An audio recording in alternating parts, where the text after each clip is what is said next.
एक बार फिर स्वागत है दोस्तों आप सभी का अपने YouTube चैनल 1-to-1 क्लासेस में। आप है मेरे साथ यानी कि आपके अपने दोस्त नितेश बजाज के साथ।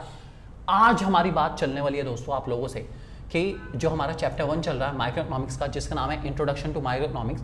उसमें हम ऑलरेडी बहुत कुछ कर चुके हैं। पीपीसी क्या होता है, कॉनकेव कब होता है, कॉन्वेक्स कब होता है, स्ट्रेट लाइन कब होता है, सब कुछ हम ऑलरेडी जान चुके हैं। मतलब पीपीसी का पूरा कंसेप्ट हम कर चुके हैं। अब इस चैप्टर का हमारा लास्ट टॉपिक कुछ डिफरेंसेस को लेके चलेगा, जिसमें मैं आपको बताऊंगा कि माइक्रो और मैक्रो के बीच में क्या डिफरेंस है, ठीक है, सेंट्रली प्लान्ड इकोनॉमी और मार्केट इकोनॉमी के बीच में क्या फर्क है, और पॉजिटिव इकोनॉमिक्स और नॉर्मेटिव इकोनॉमिक्स में क्या फर्क है। सबसे पहला डिफरेंस दोस्तों मैं लेके चलने वाला हूं, जिसका टॉपिक का नाम ही भाई लाजवाब है, आने के चांसेस बहुत ज्यादा है, जिसका नाम है micro versus macro. Micro economics हम लोग ऑलरेडी पढ़ रहे हैं, मैक्रो हम लोग 12th में पढ़ने वाले हैं। तो पहला डिफरेंस तो यही लिख देंगे हम लोग कि माइक्रो हम 11th में पढ़ते हैं और मैक्रो हम लोग 12th में पढ़ते हैं। वाओ, मजा आ जाएगा, है ना। एक डिफरेंस तो हमारा बड़ा आसान हो गया।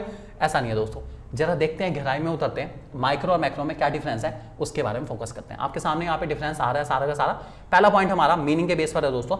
माइक्रो इकोनॉमिक्स में और मैक्रो इकोनॉमिक्स में बस एक वर्ड का फर्क है, दोनों की स्पेलिंग बिल्कुल ठीक है। माइक्रो में आई वर्ड आता है जबकि मैक्रो में वर्ड आता है ए हमारा। दोनों के में फर्क क्या है, आई का मतलब होता है इंडिविजुअल थ्योरी, माइक्रो हमारी इंडिविजुअल थ्योरी है। वो इकोनॉमी को ऐसा इंडिविजुअल यूनिट लेके चलती है, एक कंज्यूमर के बारे में पढ़ती है, एक प्रोड्यूसर के बारे में पढ़ती है, या एक प्रोड्यूसर के बारे में पढ़ती है, एक कंज्यूमर के बारे में पढ़ती है। ये हमारी इंडिविजुअल थ्योरी है। जबकि मैक्रो के पास इतना टाइम नहीं है। मैक्रो है एग्रीगेट थ्योरी। एग्रीगेट का मतलब है सारे कंज्यूमर खड़े हो जाओ एक जगह लाइन में, सारे इकट्ठे हो गए, इंडिया के सारे कंज्यूमर, सबको प्लस करा, इकट्ठा पढ़ लिया।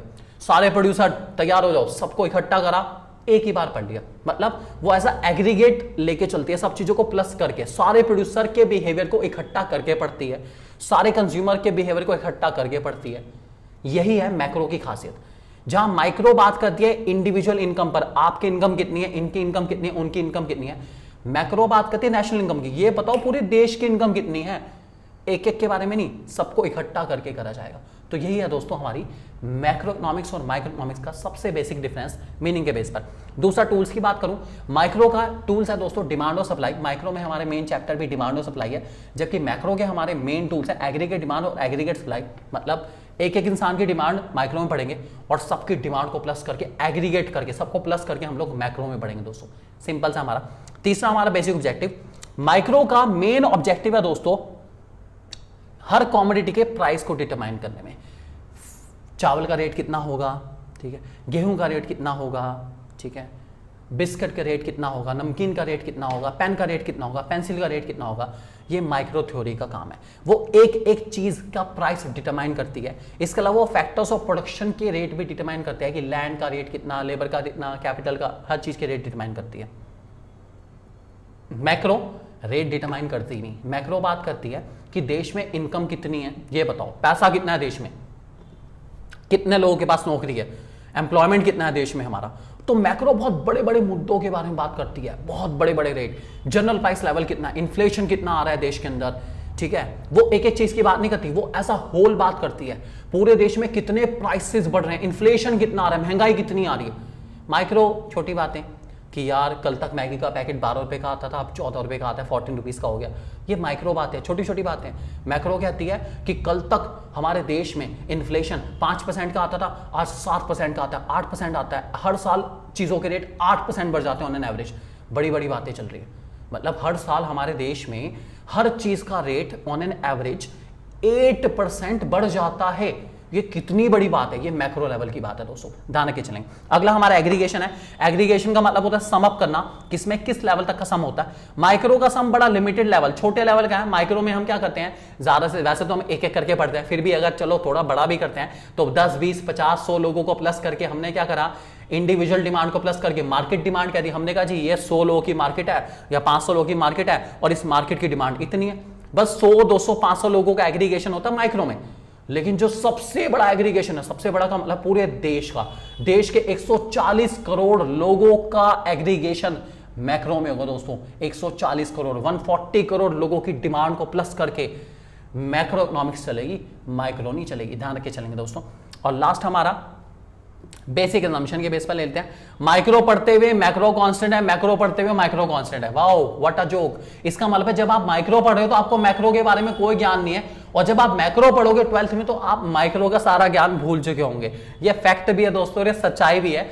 माइक्रो पढ़ते हुए मैक्रो समझ नहीं आती और मैक्रो पढ़ते हुए माइक्रो समझ नहीं आती, ध्यान रख के चलेंगे। और लास्ट पॉइंट हमारे पास अदर नेम है। माइक्रो को हम लोग प्राइस थ्योरी कहते हैं और मैक्रो को हम लोग इनकम एंड एम्प्लॉयमेंट थ्योरी कहते हैं। भूलना आपको बिल्कुल नहीं है। इसके एग्जांपल है individual demand, individual income, national demand, national output, national income. दोस्तों ध्यान रख के चलेंगे, छोटे छोटे हमारे प्यारे से एग्जांपल है, ध्यान रखेंगे आप लोग। अगला हमारे पास दोस्तों जो आता है डिफरेंस, वो आता है सेंट्रली प्लान्ड इकोनॉमी और मार्केट इकोनॉमी के अंदर। भाई बड़ा सिंपल सा है। सेंट्रली प्लान्ड इकोनॉमी को मैं सोशलिज्म के नाम से जानता हूं। जब हमारी इकोनॉमी के 3 डिसीजन, व्हाट टू प्रोड्यूस, क्या बनाना है, हाउ टू प्रोड्यूस, कैसे बनाना है, फॉर होम टू प्रोड्यूस, किसके लिए बनाना है, जब ये तीनों डिसीजन सरकार के हाथ में हो, सरकार बताए कि क्या करना है क्या नहीं करना, तो इसको दोस्तों हम लोग सेंट्रली प्लान्ड इकोनॉमी या सोशलिज्म के नाम से जानते हैं। और जब ये तीनों decision what to produce, how to produce और for whom to produce private sector के हाथ में देने, प्राइवेट सेक्टर का मतलब आप लोग, मैं लोग, हम जब सब लोगों के हाथ में आ जाते हैं और प्राइवेट सेक्टर डिसाइड करता है, या फिर सिंपल भाषा में मार्केट डिसाइड करती है क्या बनेगा। डिमांड एंड सप्लाई के थ्रू डिसाइड करा जाता है क्या बनना चाहिए क्या नहीं बनना चाहिए। इसको दोस्तों हम लोग क्या के चलते हैं, मार्केट इकोनॉमी, या फिर इसको हम लोग कैपिटलिज्म या कैपिटलिस्ट इकोनॉमी के नाम से भी जानते हैं। इसका बहुत अच्छा एग्जांपल है दोस्तों यूएस से, और सोशलिस्ट का एक बहुत अच्छा एग्जांपल हमारे पास में रहा है चाइना, और क्यूबा इसका आज भी एग्जांपल है। क्यूबा के बारे में आप पढ़ना चाहें तो पढ़ सकते हैं। लास्ट डिफरेंस दोस्तों हमारा आता है पॉजिटिव इकोनॉमिक्स और नॉर्मेटिव इकोनॉमिक्स में। क्या फर्क है वो सुन लीजिए। पॉजिटिव डील करती है सच्चाई के साथ, डेफिनेशन में लिखा गया है positive economics is an economics which deals with the things as they are. जो सच्चाई है सो सच्चाई है मुन्ना, उससे कोई मुंह फेर नहीं सकता, बिल्कुल सच्ची बातों से डील करती है हमारी पॉजिटिव इकोनॉमिक्स। और नॉर्मेटिव इकोनॉमिक्स हमारी डील करती है आइडियलिस्टिक सिचुएशन से। आइडियलिस्टिक का मतलब हमारी विचारधारा, हमारी सोच, काश ऐसा होता, काश वैसा होता, ये बात हुई नॉर्मेटिव की। एग्जांपल लेके चलते हैं छोटा सा पॉजिटिव इकोनॉमिक्स का। जून की छुट्टियां खत्म हो चुकी हैं या समर वेकेशन ब्रेक खत्म हो चुका है, पॉजिटिव बात है, सच्चाई वाली बात है। नॉर्मेटिव इकोनॉमिक्स कि यार गर्मी तो अभी पड़नी शुरू हुई है, थोड़ा सा और वेकेशन होनी चाहिए थी, ये होगी बात नॉर्मेटिव। आपकी जो सोच, आपकी जो विचारधारा है वो आपकी आइडियोलॉजी को रिप्रेजेंट करेगा, और जो सच है वो सच है। एग्जांपल एक और लेके चलते हैं, ठीक है। The temperature in India is rising day by day. India में जो टेम्परेचर है वो दिन के साथ साथ बढ़ता जा रहा है, बढ़ता जा रहा है, बढ़ता जा रहा है। पॉजिटिव बात, सच्चाई वाली बात है, यूनिवर्सल ट्रूथ है, सच्चाई है बिल्कुल, ठीक। The temperature in India should not be more than 35 degree Celsius. भाई काश इंडिया में जो टेम्परेचर है भाई वो 35 डिग्री सेल्सियस से ऊपर ना जाए, बहुत ज्यादा गर्मी हो जाती है, बहुत ज्यादा तकलीफ होती है। आइडियोलॉजी आपकी सोच है, विचारधारा है, अच्छी है सोच तो कोई दिक्कत वाली बात नहीं, लेकिन ऐसा प्रैक्टिकल नहीं है, पॉसिबल नहीं है बिल्कुल भी। तो यही है दोस्तों हमारी नॉर्मेटिव इकोनॉमिक्स। ध्यान रख के चलेंगे, पॉजिटिव सच्चाई से डील करता है, जबकि नॉर्मेटिव हमारी आइडियोलॉजी से डील करेगा, ये आपको ध्यान रख के चलना है।